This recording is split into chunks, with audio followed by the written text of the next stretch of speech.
Здравствуйте, товарищи, and welcome to our 6th day of our Month of Mods celebration. And today we're going to be talking about what is arguably the best Rome Total War mod out there. There are a ton of fantastic mods for this game, but there are a few really elite ones that kind of contend for the top spot, and I think this one could probably take the cake. We're talking today, of course, about Roma Surrectum II.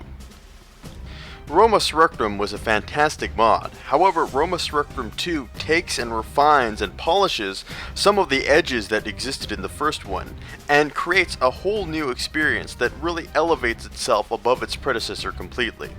I'll just say a couple quick things about this mod, and that is that it's a huge mod. It's like a 1.5 gigabyte download, it comes in several parts, and installation can be a little bit tricky. So make sure you follow the steps that are listed on the forum post at the Rome Total War Center very carefully if you want to make sure you install this mod without any issues. It also has a little bit of a weird way of launching where you have to choose the faction you want to play as before you launch the game, and then the game is launched with only that campaign playable. So you just gotta be mindful of some of these things, and there's a couple disclaimers here that I thought I should mention if people want to go out and install the mod. Anyway, onwards to the mod itself. What's a little bit different about this mod in comparison to a lot of other Rome Total War mods is that it doesn't start you off a little bit before the first Punic Wars. In fact, this mod thrusts you right into the middle of the second Punic Wars, so you have a little bit of a different starting point in comparison to a lot of these other mods. And this changes the board completely, because while Rome is already a rising power, they are fighting for their survival because Hannibal's already in Italy, he's got a huge army, and he's a 10-star general, so he's already wreaking havoc, and depending on whether or not you're playing Rome or Carthage, that's going to vastly change your starting experience. Because Rome already starts off in a tough position, because Hannibal's going to destroy your best armies pretty easily, so you've got to recruit as much men as fast as you can and try and wear down Hannibal to the point where he's no longer a threat. And of course, as Carthage, you have to do as much damage as you possibly can with Hannibal's army before the Romans can regroup and fight back. But, of course, Rome and Carthage aren't the only two powers in the game. The game map has been vastly expanded to include Persia. All the starting civilizations have historical start points and historical boundaries. There are much more barbarian tribes, and a slew of other improvements that just make the game more historical. And that's only the starting points and the new civilizations that are playable in the game.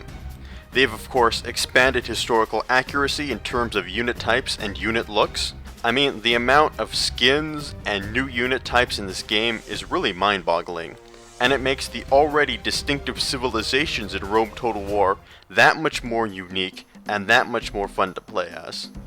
But speaking of different skins and unit types, one of the key defining features of Roma Surrectum is the fact that there are 28 different legion types to recruit within the game, each with their own standards, appearance, and distinctive recruiting areas, really reflecting the massive diversity of the Roman legions. On top of that, settlement, construction, and management has been completely retooled, allowing you to decide just how much you want these settlements to be recruited and annexed into the Roman Empire, and how much you want them to retain their original governing structures. Tons of new building types are available, tons of new management options are available. For example, you can even choose the various laws within your settlements, making each settlement feel more like a distinctive and unique city rather than a random patch of land in your empire. But friends, I could go on and on and on about this mod. I haven't even talked about how gorgeous the new up-resed skin textures and redesigned environments make this game look, or the historical events which happen to give the campaign more flavor.